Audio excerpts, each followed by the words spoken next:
Maxime Switek. Le kiosque d'Europe 1 avec vous ce matin, fidèles au poste. Marion Calais pour la presse régionale, Axel de Tarlet pour l'économie, Eva Rock pour la télé. Bonjour à vous trois. Bonjour Maxime. Et je vous le disais juste avant la pause, deux femmes font donc ce matin la une de vos journaux. Angela Merkel, d'abord, gros plan sur son visage en une du Parisien. Les paupières de la chancelière sont closes, des larmes et des questions. C'est le titre en première page. Après l'attentat de Berlin, même tonalité pour le Figaro. L'attentat islamiste qui ébranle l'Allemagne. Toujours Angela Merkel en une. Mâchoire serrée, regard perdu. Touché, dit Libération. L'autre femme à la une ce matin, c'est évidemment Michel Morgan. Les yeux du souvenir, titre le Figaro avec cette photo de Morgan en 1959. Ses yeux aigues marines, grands ouverts, un certain regard, ça ce sont les mots en première page de Libération. Les Échos mettent un militaire à la une, béret vissé sur la tête, on en a parlé dans le journal. Pierre de Villiers, chef d'état-major des armées, défense la mise en garde du patron des armées. Pierre de Villiers sort de sa réserve et réclame une augmentation du budget de la défense. Et puis plus léger, évitez la bûche, c'est le conseil que vous lisez en couverture de l'équipe. Conseil donné aux joueurs du PSG qui affrontent Lorient ce soir, évitez la bûche. Dernier match de 2016, ce soir le coach parisien Unai Emery n'a pas intérêt à se louper. Marion Calais, la presse régionale, 3-1 ce matin. Les répercussions de l'attentat de Berlin en France, renforcement de la sécurité sur les marchés de Noël comme à Lyon dès hier avec des patrouilles plus nombreuses. Un enchevêtrement de véhicules à la une de Sud-Ouest, image du carambolage en Vendée. L'accident, sans doute lié au brouillard, a fait 5 morts et une dizaine de blessés. Et puis un scénario inquiétant dans la Voie du Nord, des fêtards enlevés, séquestrés et dépouillés. 5 affaires similaires tout de même à Lille entre juillet et novembre.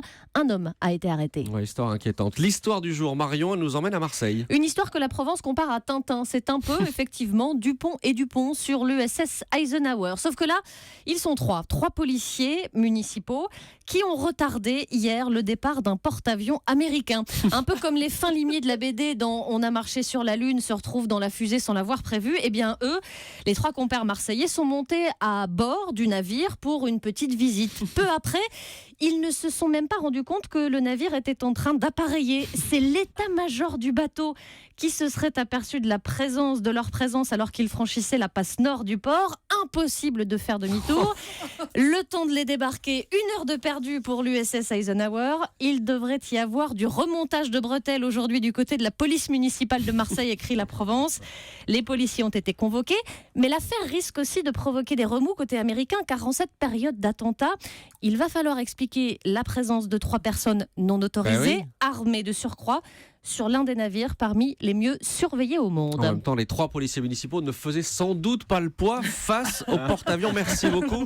Merci Marion Calais. À la une de l'économie, Axel de Tarlet aujourd'hui, Donald Trump qui met Wall Street au pas en 140 signes, c'est-à-dire dans les Échos. Voilà, 140 signes parce que Donald Trump est un grand amateur de Twitter. Vous savez, il n'aime pas tellement les médias et donc pour s'exprimer, pour parler au peuple américain, eh bien, il s'exprime via Twitter. Donc maintenant qu'il est président, ces tweets font des ravages dans l'économie et à Wall Street. Vous savez, on parle d'un nouveau risque sur les marchés financiers.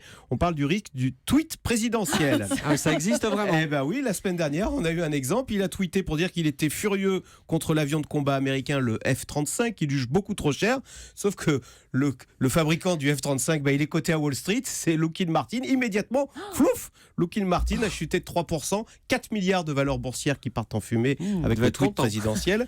Une semaine plus tôt, Donald Trump, dans un tweet à nouveau, s'en prend à l'avion Air Force One, qu'il juge là aussi trop cher. Boum, ce coup-ci, c'est Boeing qui a chuté en bourse. C'est par Twitter également. Je vous rappelle qu'il a annoncé la nomination du PDG de ExxonMobil comme secrétaire d'État, donc ministre des Affaires étrangères. On s'est dit que ça allait être bon pour les affaires du pétrolier, qui du coup a gagné plus de 2% à la bourse de Wall Street. Enfin bref, il y a des tas d'exemples encore. SoftBank qui va investir 50 milliards aux États-Unis, c'est Donald Trump qui l'a annoncé par Twitter.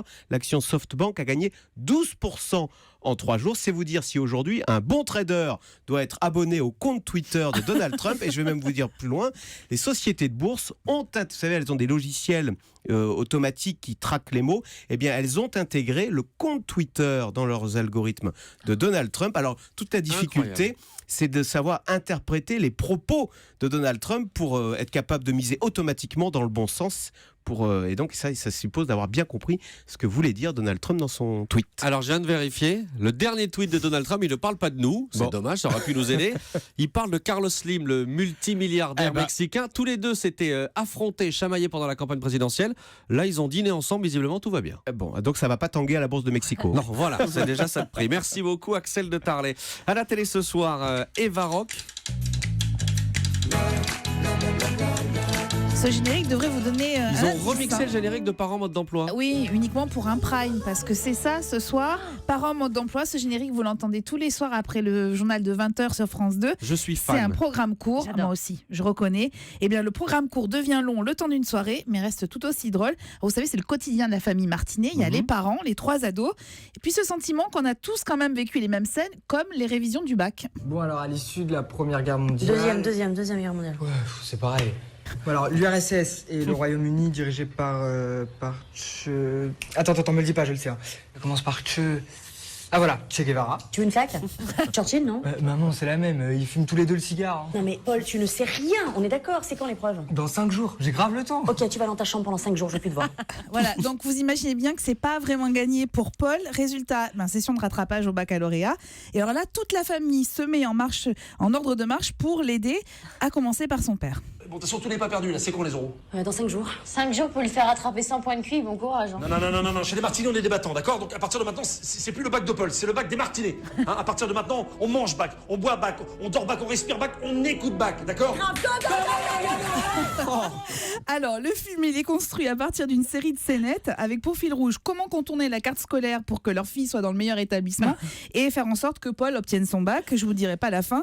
Alors, pour être totalement sincère, il y a quelques longueurs, mais le plaisir de retrouver cette famille avec ce couple interprété par Alix Poisson et Arnaud Ducré, ils sont absolument géniaux. Et les enfants sont vraiment formidables. Ça fonctionne très bien. Il y a des apparitions remarquées d'Elie Semoun et de Mathieu Madénian qui sont aussi hilarantes.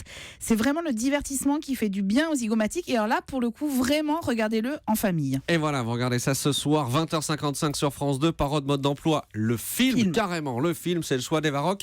Merci Eva, un mot du grand direct des médias, Julie, tout à l'heure à 9h. On reçoit Catherine et Liliane, je suis hystérique. Génial. On reçoit ceux qui les incarnent, Alex Lutz et Bruno Sanchez, et ils vont même rester avec nous de 10h à 10h30 pour répondre aux questions des auditeurs. Génial, un trio en fait. J'aurais dû aller chez le coiffeur. Mais oui, avec vous, un J'ai trio. tout raté. Ça aurait été génial. Merci beaucoup, c'était le kiosque sur Europe 1.